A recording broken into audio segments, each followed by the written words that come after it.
13절에서 23절까지입니다. 제가 먼저 공독하겠습니다. 그런즉 우리가 다시는 서로 비판하지 말고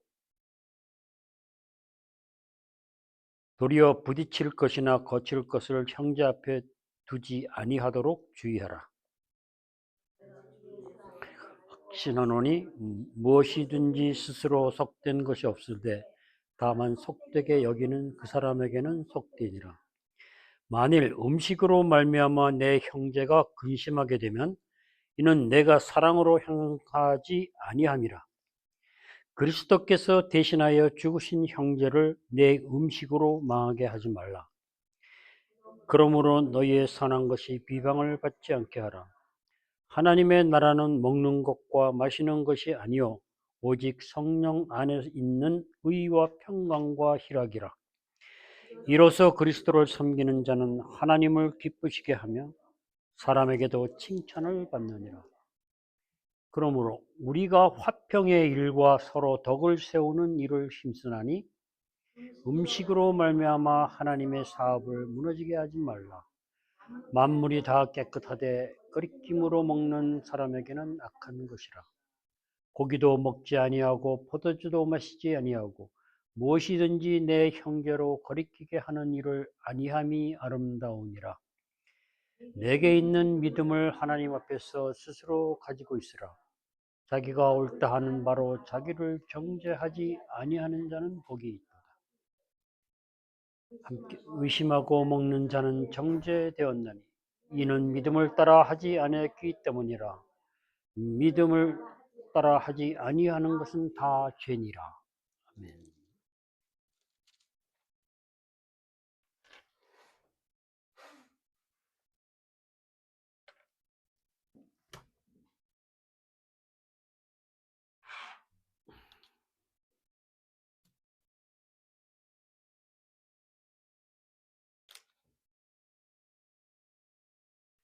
지난주에는 좋은 성도, 좋은 공동체를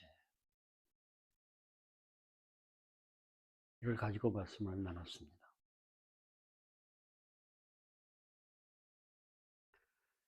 좋은 성도는 마음을 새롭게 하는 변화를 받아 하나님의 선하시고 기뻐하시고 온전하신 뜻을 분별하고 순종하는 자로 삶의 주인이 내가 아니고 예수 그리스도가 된 자들이다라고 말씀드렸습니다.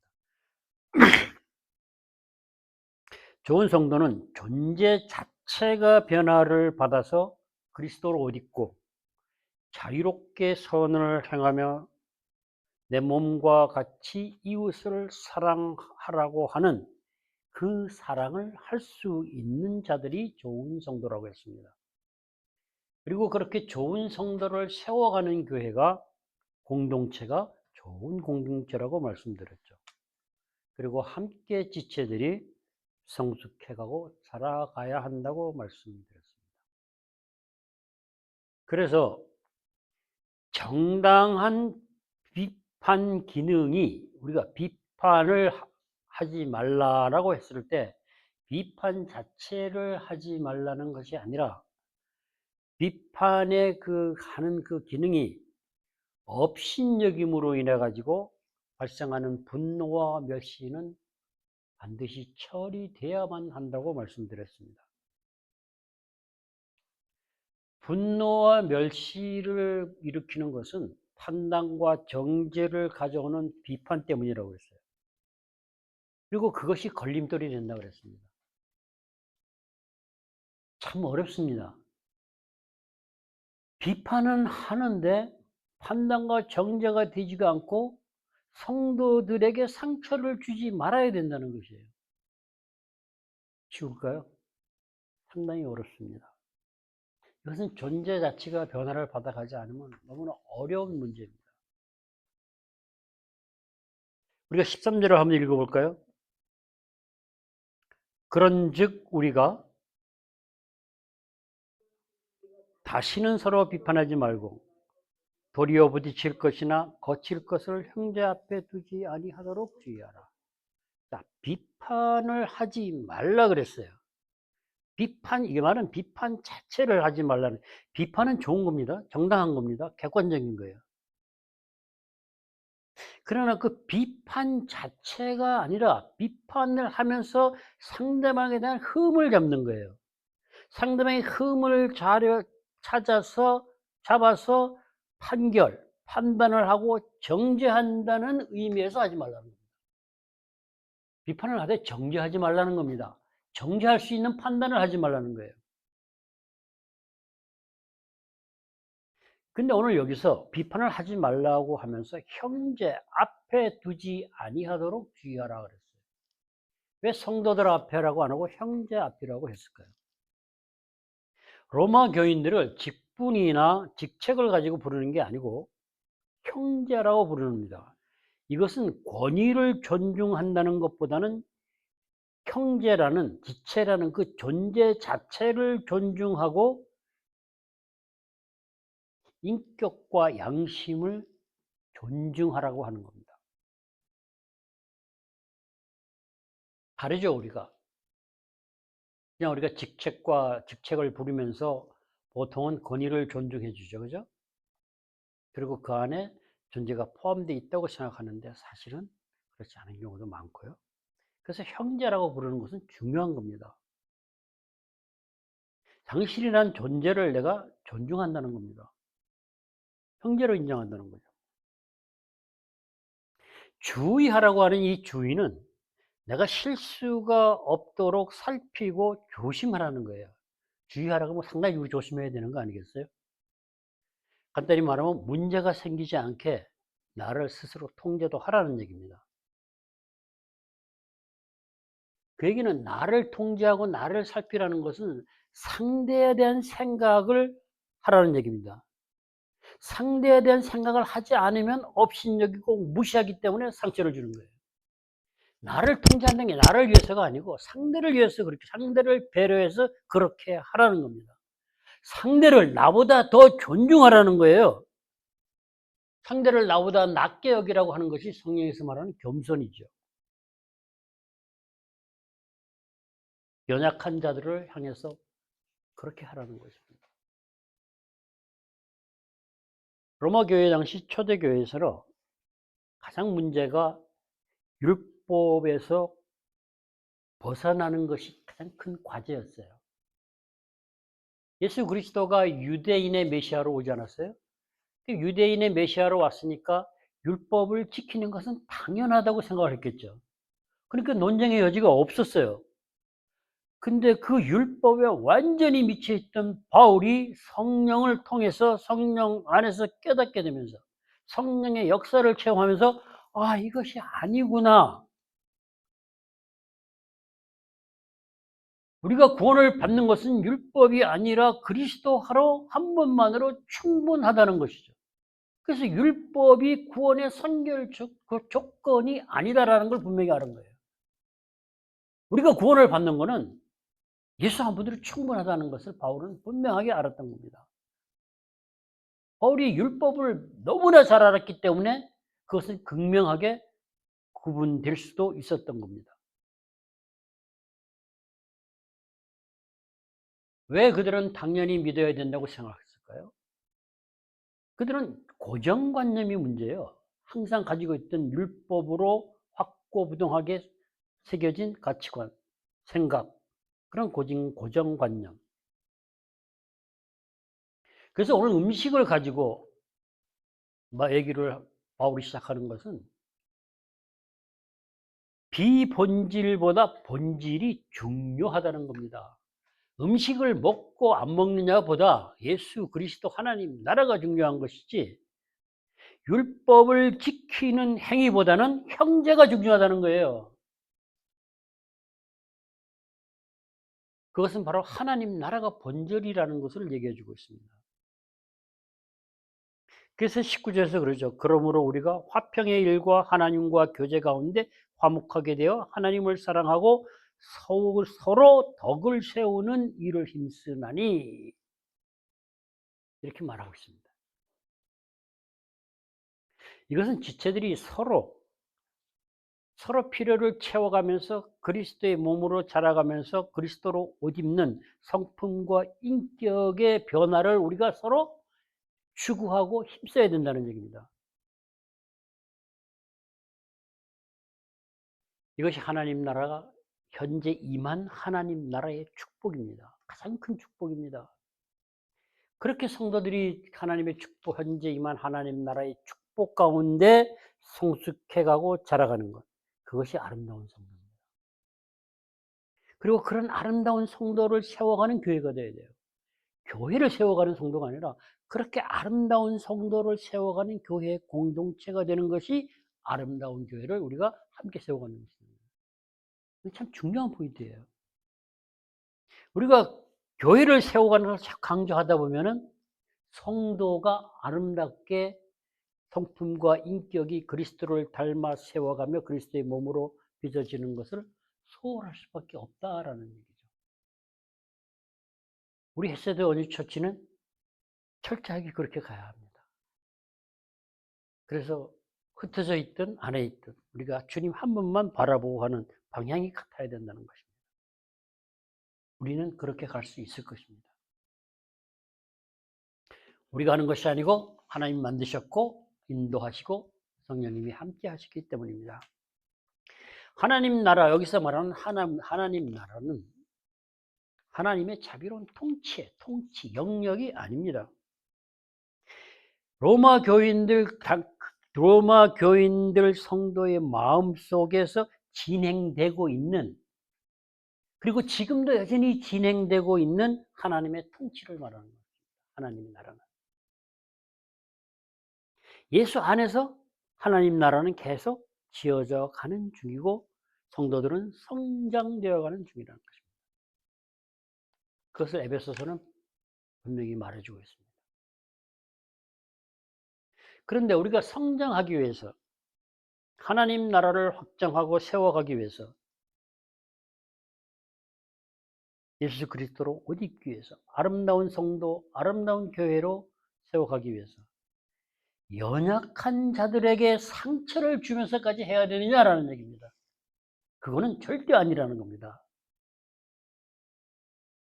오늘 음식의 비유를 통해서 좋아하는 것은 무엇인지 먹을 수가 있다고 주장을 한다면서 먹을 수 있다는 것, 무엇이든 먹을 수 있다는 자유가 있다는 것을 강조하다 보면은 하나님 나라는 뒷전이 되고 음식을 먹느냐 마느냐, 결국 율법에 관한 것이 전통을 지키느냐 않느냐 하는 것이 하나님 나라보다 중요하게 여겨진다는 겁니다. 그러니까 비본질을 크게 강조하면 본질은 뒤로 숨어버린다는 겁니다. 이거는 본질을 희석시키기 위해서 사용하는 아주 악하고 악랄한 방법, 야비한 방법입니다. 그래서 우리는 비본질적인 것을 너무 강조하고 앞세우면 안 돼요. 본질을 잊어버린다는 거예요. 그럼 하나님 나라와 예수 그리스도는 뒤로 가는 겁니다. 숨어버리는 거예요. 그럼 무슨 능력이 있어요? 복음을 말하는데 예수가 없다면 심각한 거죠. 예수님 자체가 복음인데. 그리고 복음만 말하고 예수를 말을 안 해요. 그리고 좋은 소식이라 그러면 어떻게 하느냐는 얘기죠. 그래서 우리는 본질을 잊지 말아야 합니다. 하나님 나라가 본질이고 예수 그리스도가 본질입니다.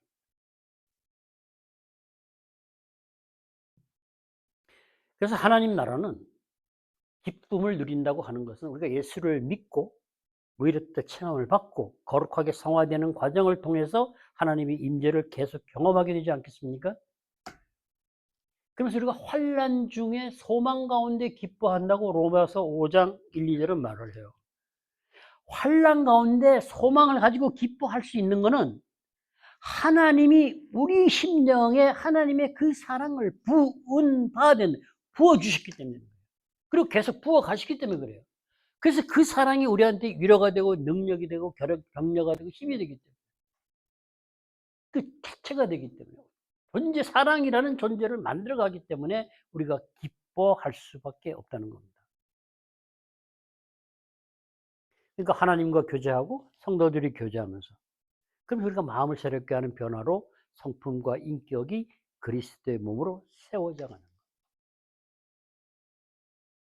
그게 혼자서 100% 완성이 안 된다는 것이죠. 그래서 서로가 필요를 채워줘야 돼요.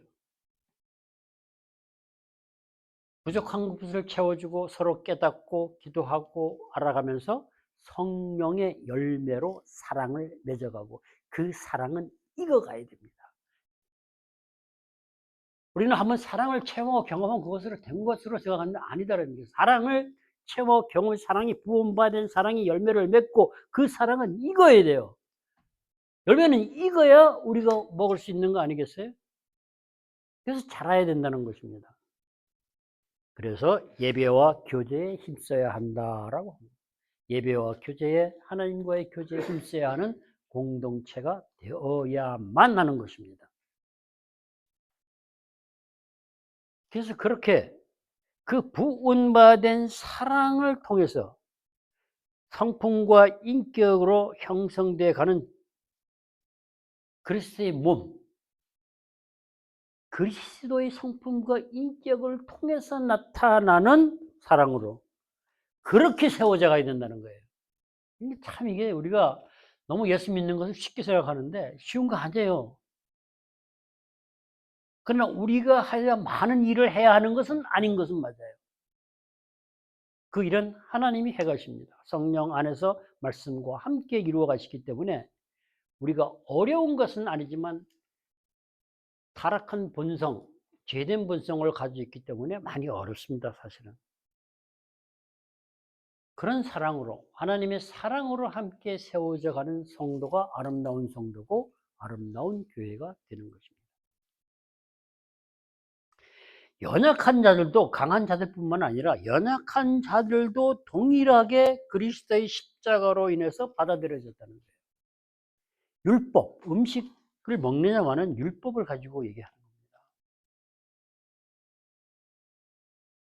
강한 자들은 거의 믿음이 있다고 하는 자, 그리스도로 옷 입었다고 하는 자들이 어떤 음식은 깨끗해요. 근데 동시에 깨끗하지 않다는 거예요. 그러면서 모든 음식이 깨끗하다 그러면서 확신을 해요. 좀 혼란스럽지 않나요? 그것이 충돌할 수 있다는 거예요. 그런데 분명히 하나님은 모든 것은 깨끗하다고 했습니다. 사도행전 10장에서 베드로 얘기가 나오죠. 고넬료 지붕에서 기도할 때 환상을 보여주고 네 발 달린 짐승 기는 것 나는 세 가지를 보여주면서 잡아서 먹으라고 했어요. 그랬더니 베드로가 뭐라 그럽니까? 아니요, 나 못 먹어요. 속되고 더러운 것을 내가 어떻게 먹느냐는 얘기죠. 그 율법이 그렇게 규정했고 그렇게 지키고 그렇게 생각하고 살았다는 겁니다. 그때 하나님, 야, 내가 깨끗하다고 하는데 왜 내가 더럽다고 하느냐. 우리가 세 번에 걸쳐 얘기합니다. 참 인간이 그렇게 완악해요. 그죠? 고정관념, 그렇게 무섭다는 겁니다. 세 번에 걸쳐 얘기했을 때 베드로는 알았을까요? 몰랐을까요? 조금은 만족하진 못했지만 어느 정도는 알았습니다. 알았다고 봐야 합니다. 왜? 보여주고 듣게 했을 때. 우리가 알다시피 하나님의 음성을 보고 듣게 할 때 하나님의 그 마음과 뜻과 그 내용을 우리한테 알게 하기 때문에 아, 이렇게 하라는 것이구나. 왜 속되고 더러운 것을 먹으라고 합니까? 내가 깨끗하다고 했어. 라고 했을 때 그것은 더러운 것이라고 했어요. 짐승이라고 했어요. 그죠? 이 유대인들이 짐승처럼 더럽다고 여기는 것이 뭡니까? 이방인입니다. 그러니까 너희가 이방인을 더럽고 부정한다고 생각하지 말고 그들과 구별시키지 말고 차별하지 말고 그들에게도 동일하게 복음을 전해야 된다. 그 마음과 뜻을 알게 하셨기 때문에 베드로가 세워져 갈 수 있었던 것이죠. 중요한 것은 하나님이 깨끗하다고 했는데 대놓고 안 먹겠다고 거부하는 겁니다. 우리가 그래요. 죄로 타락한 우리 본성은 그렇게 하나님의 말씀을 거부하고 대적한다는 얘기죠. 그것이 빨리 없어져야 됩니다. 그 고정관념을 버려라 라고 하는 얘기입니다. 우리들도 마찬가지예요. 당시 로마 교회 유대인들 심각한 거 아니겠어요? 빨리 버리라는 얘기예요. 우리는 지금 더해요. 사실은 그때보다. 더 많은 것들을 가지고 나를 채우고 내 가치관, 내 신념, 내 관점으로 바라보기 때문에 더 어렵습니다. 서로 다 옳다고 생각하는 거예요. 베드로가 그것을 깨달아 알면 어떻게 됩니까? 적용하는 게 아니에요. 그죠? 그냥 이방인을 구별하고 차별하지 않고 동일하게 복음을 전하고 그들을 사랑해 준다? 그게 하나님의 말씀이 그러면 그대로 그 뜻과 마음을 알고 순종하는 거예요. 그러면 가는 거예요. 말씀하시면 우리는 지켜 행하면 되는 거예요. 그걸 가지고 이리 굴리고 저리 굴리고 이리 생각하고 저렇게 해서 어디가 쓸 것인가라고 하는 게 아니다라는 거예요. 즉각적인 순종으로 반응할 수 있다는 겁니다. 근데 제가 이 본문을 제가 예수 믿고 얼마 안 됐을 때 보여주셨어요. 알게 하셨어요. 그때 제가 그때부터 안에 가지고 있는 거는 내 생각, 내 뜻을 접으라는 거예요. 내가 옳다고 해오던 모든 것들이 아닐 수 있다는 것이. 그게 어떻게 보면 시작이었던 것 같아요. 여러 가지로 진행이 되었지만 그것도 한 축이 되었던 건 맞습니다. 내 고정관념, 내가 가지고 있던 가치관, 내 선, 이런 것들을 버리라는 거예요. 근데 그게 이상하게 받아들여지고 그냥 믿어졌어요, 그냥. 뭐 내가 이렇게 해야지 그런 생각은 해본 적이 없어요.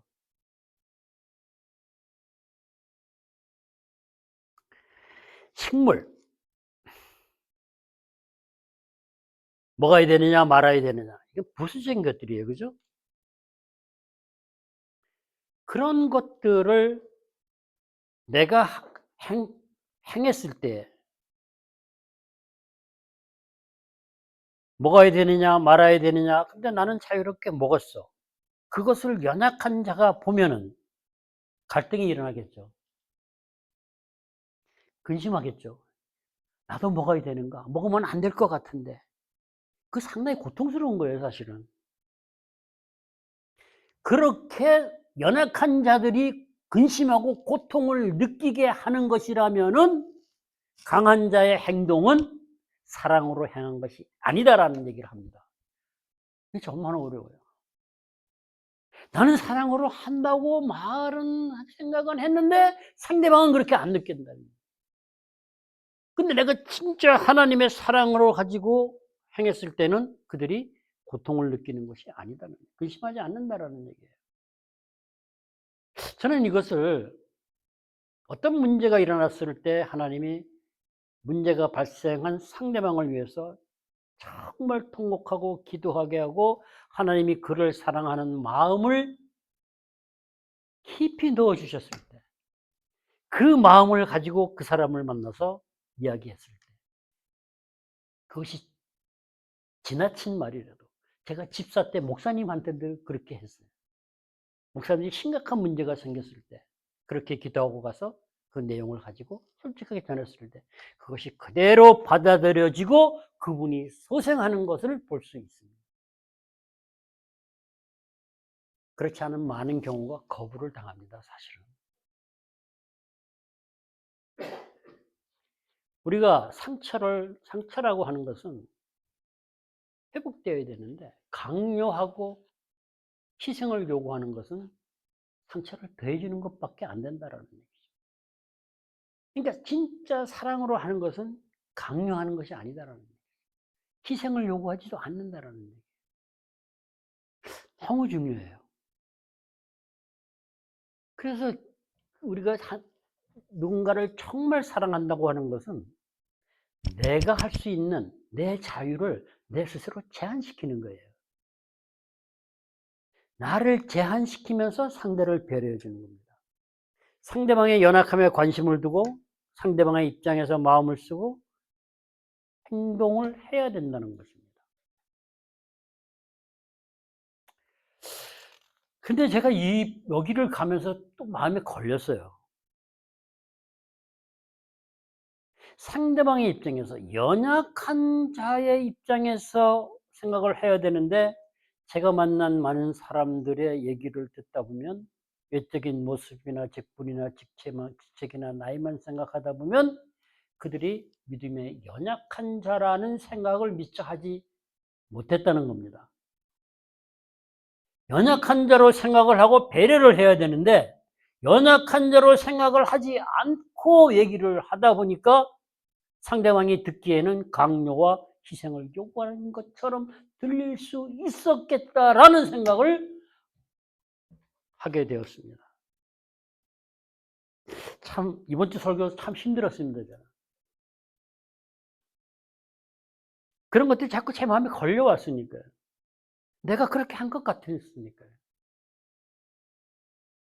아무리 옳다고 하는 판단도 판단하는 순간 서로가 상처를 받는다는 것을 저는 오래전에 한 20년 전에 분명히 자인데 박아서 알게 하셨어요. 그래서 판단을 하되 분별을 해라. 판단과 분별의 차이가 무엇이냐? 내가 판단을 했을 때는 분노가 일어나지만은 판단받는 것도 마찬가지예요. 분별했을 때는 긍휼한 마음이 발생한다. 그래서 구분이 된다는 거예요. 그래서 긍휼한 마음으로 판단하는 것은 분별로 갈 수 있고 긍휼한 마음이 없이 판단을 하면 상처를 주고 분노를 일으킬 수 있다는 것이었어요. 그래서 저는 이것을 쉽게 설명을 하고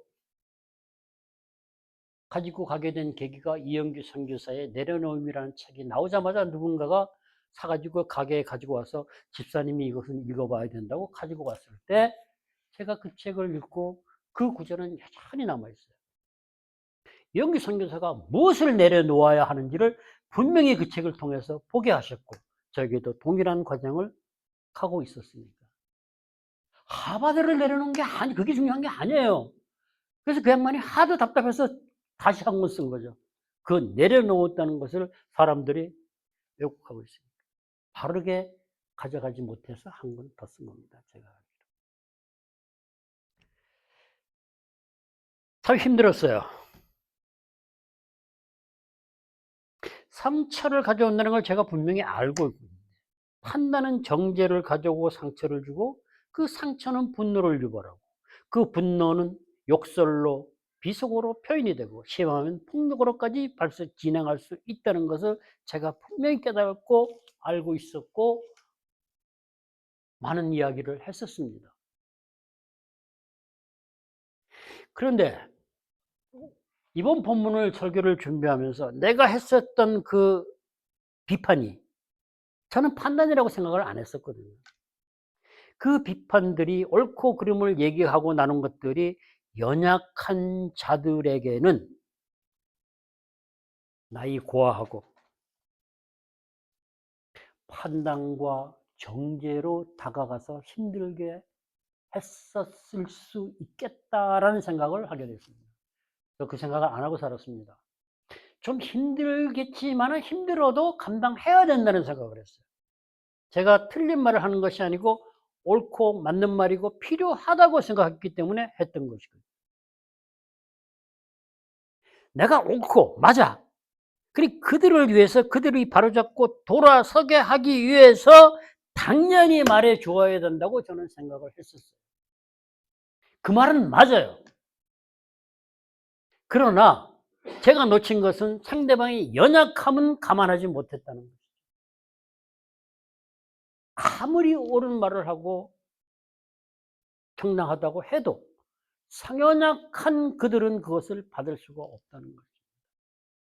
그들에게 들어오는 것은 판단과 정죄로 자신을 업신여기고 무시하는 걸로 들릴 수 있다는 것이에요. 그게 가장 어려운 것입니다. 오늘 본문은 그것을 하지 말라는 거예요. 왜 그랬는지 모르지만 저는 그랬어요.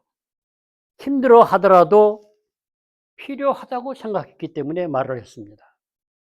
상처가 조금 되더라도 알아야 하고 그 상처는 회복되어야 된다고 생각했어요. 존재를 무시한다거나 멸시한다고는 눈꼽만큼도 생각해 보지 않았습니다. 오히려 상대를 위해서 한다고 생각했죠. 그런데 그게 아니었다는 것입니다. 지금 생각하니 설교 준비를 하면서 느낀 것은 너무 생각이 짧았다는 겁니다. 사려 깊지 못했다는 거예요.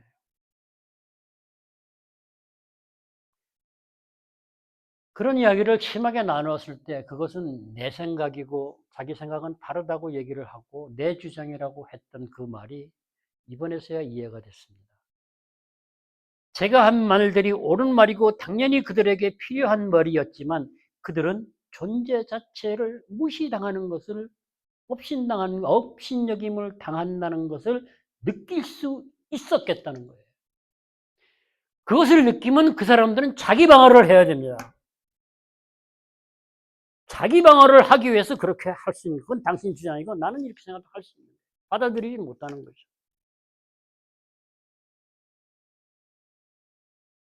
참 어렵습니다.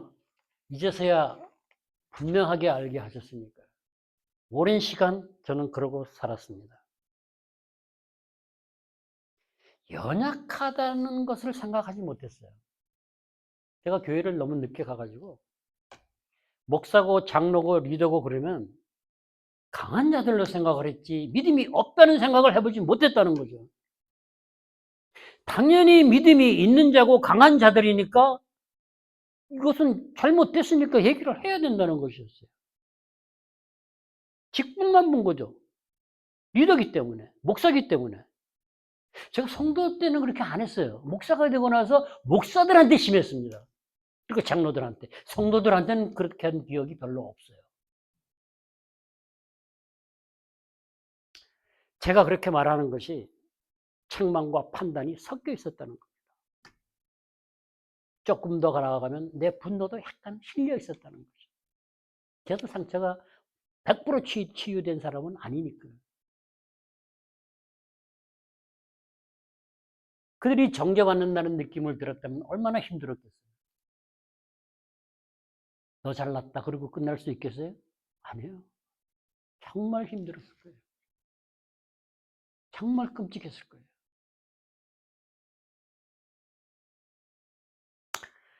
가끔은 제가 얘기를 하면서 비속어도 섞여서 얘기를 해요. 비속어에는 감정이 실려 나갑니다, 사실은. 점잖게 말을 해도 마찬가지예요. 특히 제가 그 교회에서 잘못 만들어진 교재나 말씀을 왜곡시킨 것을 보면 제가 참지를 못해요.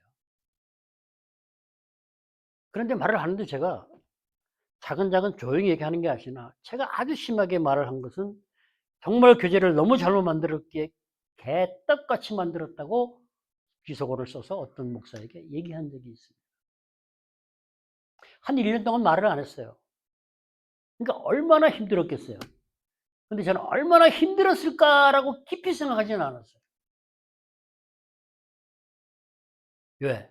그렇게 해서라도 고치고 알아야 된다는 게 제 생각이었거든요. 근데 그것이 중요한 게 아니다라고 오늘 본문은 얘기하는 거예요.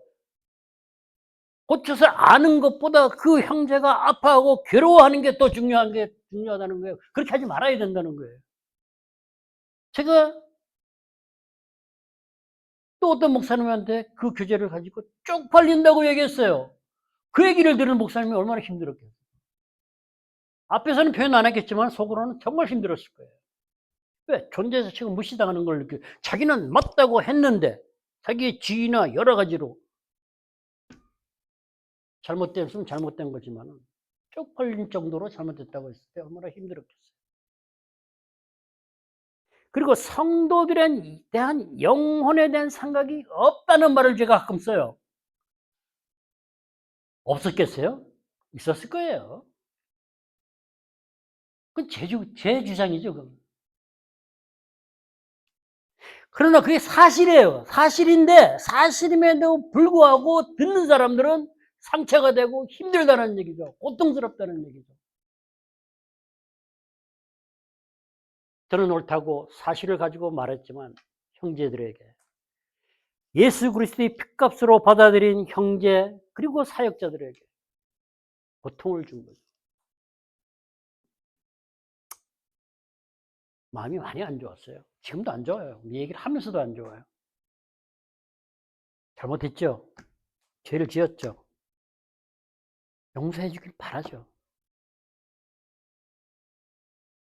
언젠간 이 부분에 대해서도 진정한 회개를 하게 하실 거라고 저는 믿습니다. 그리고 그 시간이 기다려집니다.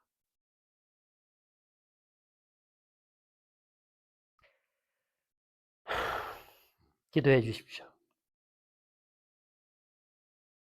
참 어이없는 일들을 저는 자행했다는 것입니다.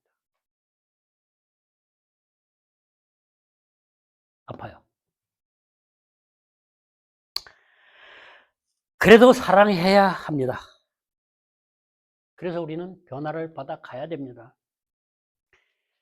사랑은 십자가에서 확증한 그 사랑이 우리한테 부음받은 그 사랑을 수도 없이 경험하고 그 사랑으로 변화를 받고 저의 분노도 처리를 해 주셨지만 여전히 우리는 자라가야 된다는 겁니다. 그 사랑이라는 열매가 익어가야 된다는 거예요. 미성숙했다고 밖에는 말할 수 없습니다. 정말 그래서는 안 되는데. 그래서 오늘 본문이 로마서가 지체들이 함께 서로서로 필요를 채워가며 성숙해가면서 성화되어가고 자라가야 된다는 것은 너무나 실감나고 너무나 뼈아프게 다가오는 것입니다. 그렇게 힘써 추구해 가면서 변화받기를, 예수 그리스도의 옷으로 입어가기를 정말 우리 모두가 그렇게 되기를, 그렇게 아름다운 성도가 되고 교회가 될 수 있기를 간절히 소망합니다.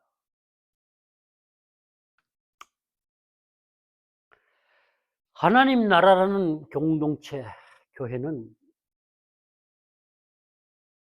교회가 세워져 가기 위해서 성도들이 그리스도의 몸으로 성령의 열매로 세워져 가야 됩니다.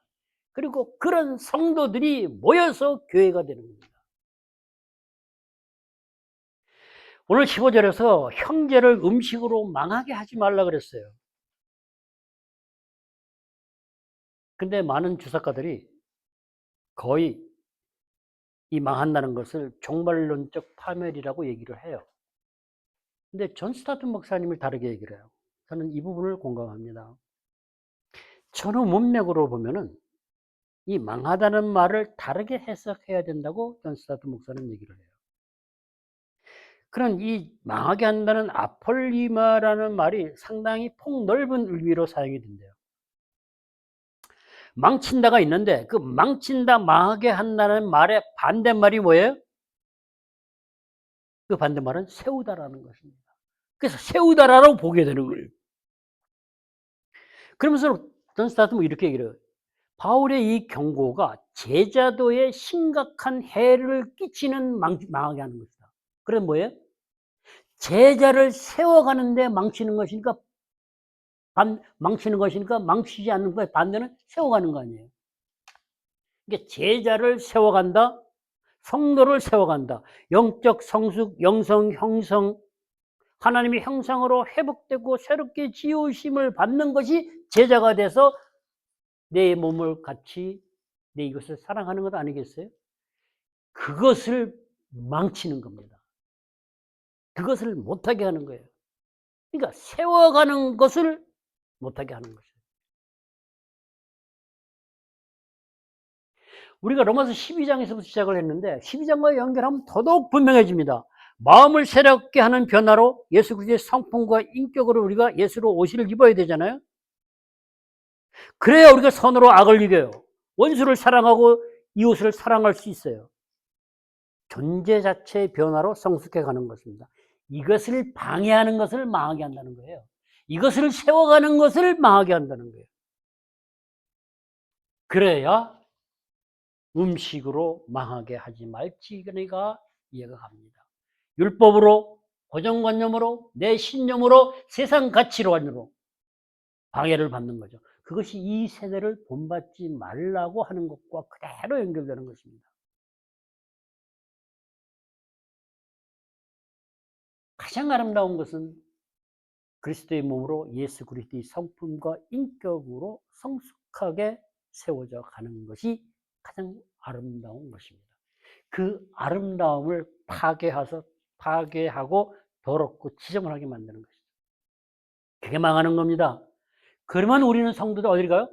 죄 가운데 묶여서 살아갈 수밖에 없게 한다. 그게 진짜 망하는 겁니다.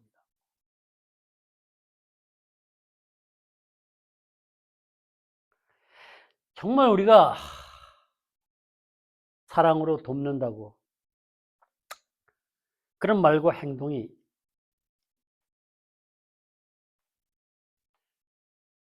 내 생각과 주장이 성경 말씀과 또 일치하고 옳은 것이라 할지라도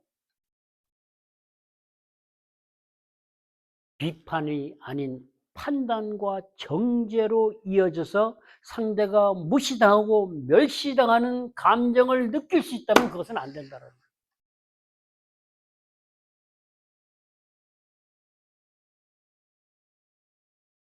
참 정말 계속 저는 생각할 수밖에 없었어요. 내가 옳다고 비판한 그 말들이 그 내 말을 들을 때 참 그들이 힘들었겠다라는 생각을 너무 많이 하게 됐어요. 얼마나 힘들었을까. 거기에다가 제가 또 비판을 적나라하게 할 때는 톤도 높아요. 그러면 꼭 강요하는 것처럼 들릴 수밖에 없거든요. 강요하는 것은 아니에요. 근데 나도 모르게 강요하고 있었을 수도 있겠었겠다는 거죠. 그들이 힘들었을 거라는 생각은 애써 하지 않았어요. 그래서 정말 힘들었을 거라고 생각하면 제가 밥 사줬어요. 한 번은 그 교회에서 이런 일이 있었어요. 사역 목사들을 임직 투표하는 데서 투표권을 뺏었어요. 사전에 제가 그걸 들었죠. 그러니까 사역 목사들이 온 지 얼마 안 된 이런 사람들이 있으니까 모르니까 투표를 할 자격이 없다. 그러면 저처럼 20년이 있었던 사람은 도매금으로 넘어가서 박탈당하는 거예요. 그 얘기를 듣고 제가 행정위원회를 담당하던 이 암흑의 그 장로한테 한 30분을 해댔어요. 아주 신랄하게 해댔어요. 지금 한국에 간 김아무개 장로님이 옆에 있으면서 야 어떻게 그렇게 하냐고 그냥 기절할 정도로 해댔습니다. 그리고 담당 목사한테 또 전화했어요. 그래서 뒤집어 엎었어요. 그래서 투표권을 회복을 했죠. 그건 말이 안 되는 일이었습니다. 자, 그 얘기를 들은 목사와 장로가 얼마나 힘들었겠어요. 그때는 제가 힘들었을 거라고 생각을 했어요. 워낙 세게 했으니까. 그래서 그 장로님한테 그랬어요. 미안하다고. 힘들게 한 건 미안하니까 내가 밥 사줄게. 그랬어. 짜장면 사줄게. 아, 짬뽕 사준다 그랬어. 그랬더니 딱 한다는 얘기가 짬뽕 가지고 안 돼요. 이러더라고. 정말 힘들었다는 얘기입니다. 알았어. 그럼 내가 탕수육까지 사줄게. 그래서 같이 탕수육 먹었어요. 그것은 일을 가지고 언성을 높이고 한 것이기 때문에 상대를 무시한 건 아니에요. 그래서 회복이 됩니다. 그러나 존재 자체를 무시하고 업신여기면 그것은 회복이 안 됩니다. 원수가 됩니다. 세상도 똑같습니다.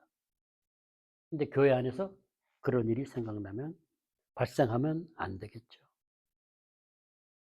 제가 연약한 자로 받아들이지 않고 인정을 안 했기 때문에 그렇습니다. 강한 자로 놓았기 때문에 할 수 있었던 거예요.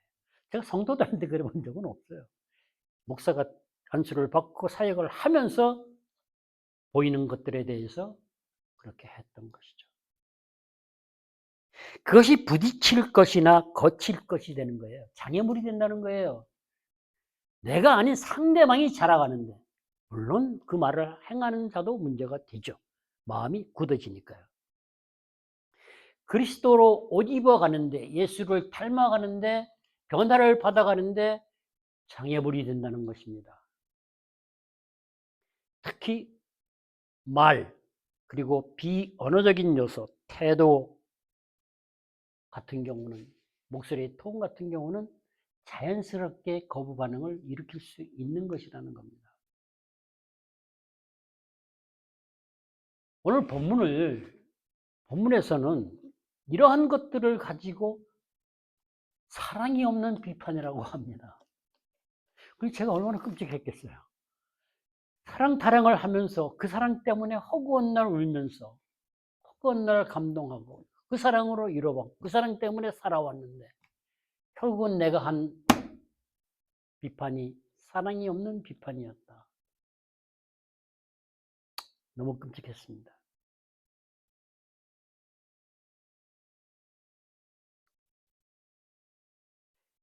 비판을 할 때 전혀 무시한다거나 업신여긴다거나 그런 생각은 없었음에도 불구하고 그 비판이 판단과 정죄로 상대방한테 다가가기 때문입니다. 그래서 정말 조심해야 된다는 거 있죠. 정말 정말 저는 그 단어가 생각이 났어요. 사랑 참 어렵네요. 네, 쉬운 거 아닙니다. 내가 죽어야 하기 때문에 그렇습니다. 어렵고 힘들고 고통스러운 모든 것들을 내가 감당해야 하기 때문에 그렇습니다.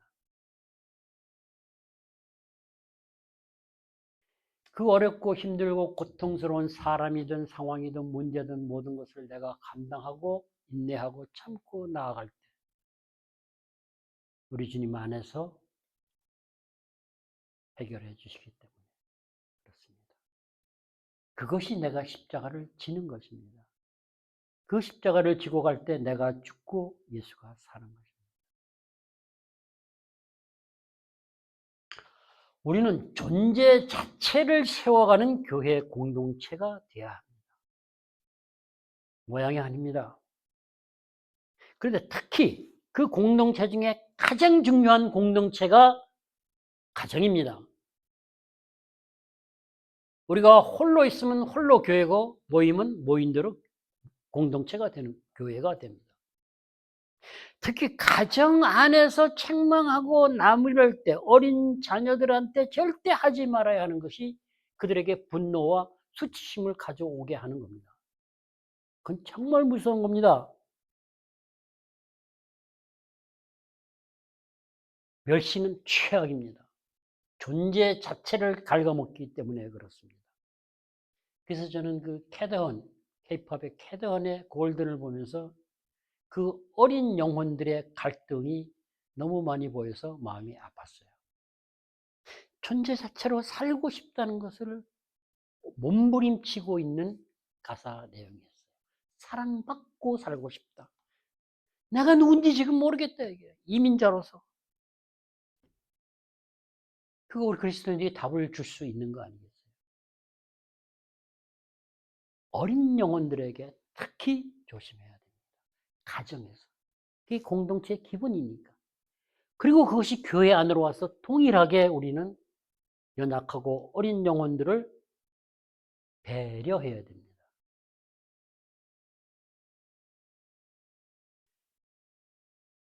분노, 멸시, 수치심을 가져다 주는 것은 상대를 죄 가운데, 죄악 가운데, 죄와 사망 가운데 들어가서 살 수 있게 하는 역할을 하기 때문에 그렇습니다. 어렵지만 우리는 사랑해야 됩니다. 나보다 남을 낮게 여기는 겸손이 요구되는 것이 그래서 그렇습니다. 상대를 존중해야 돼요. 절대로 업신여기면 안 된다는 겁니다. 왜? 사랑받아야 하는 존재이기 때문에 그렇습니다. 나만이 아니라는 것입니다. 다른 지체 신앙을 배려할 줄 모르는 기독교. 남을 섬기는 종의 도, 그런 데만 관심이 있는 기독교. 남을 위한다는 명분으로 많은 사람에게 오히려 고통과 상처를 떠안기는 기독교. 이런 것을 참된 의미에서 기독교라 할 수 없다고 한 주석에서는 말하고 있습니다. 부정할 수가 없어요. 이런 말을 들으면 그 안에 소속되어 있는 게 좀 부끄럽죠. 우리는 부끄러워서는 안 됩니다. 부끄럽게 살아서는 안 됩니다.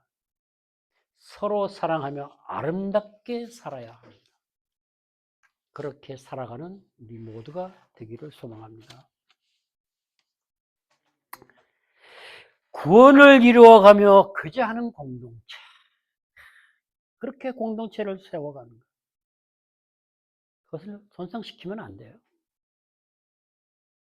그게 하나님의 사업이기 때문에 그렇습니다. 하나님의 사업은 주님의 일입니다. 주님의 일에 동참하는 것입니다. 강한 자가 그의 강한 자의 양심은 모든 걸 먹을 수 있다고 허락하기 때문에 강한 자들은 아무 죄책감도 없이 그냥 양심을 따라요. 그죠? 갈등하지 않고 믿음을 쫓아 할 수 있어요. 근데 약한 자들이 이걸 못해요. 양심은 믿음을 따라 먹으라고 하는데 먹으면 안 될 것 같아. 과거의 자기 생각, 고정관념, 우상을 섬기는 습관. 그러면 갈등이 일어나잖아요. 힘들어 하잖아요. 그렇게 해서 행하는 것을 양심이 정죄한다고 하는 겁니다. 양심은 정말 중요한 것입니다. 무한 것은 아니지만 신성불가침의 것이에요. 정말 중요한 것이에요. 오늘 우리가 읽은 교동문, 믿지 않는 자들을 하나님이 양심을 따라서 보신다고 하지 않았어요? 양심을 따라서 의심하는 것, 그거는 믿음이 상실된 결과입니다. 그래서 죄가 된다고 하는 것이죠.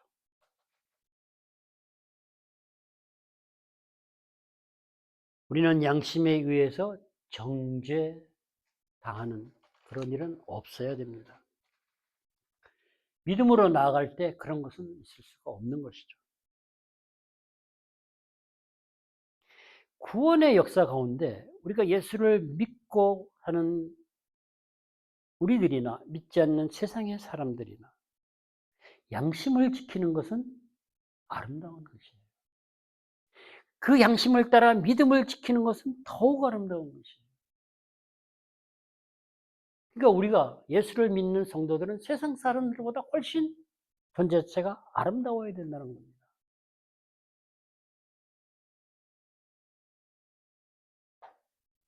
지나치게 민감한 양심을 가진 연약한 형제들, 지체들. 그들한테 내 자유, 내 마음대로 할 수 있다는 것 때문에 연약한 자들을 배려하지 않고 생각도 하지 않고 내 주장과 내 견해를 강요한다면 그것은 해를 끼치는 악한 것이라는 겁니다. 악한 것이라는 겁니다. 아, 끔찍해요. 제가 꼭 그렇게 한 것 같아요. 정말 기가 막힙니다.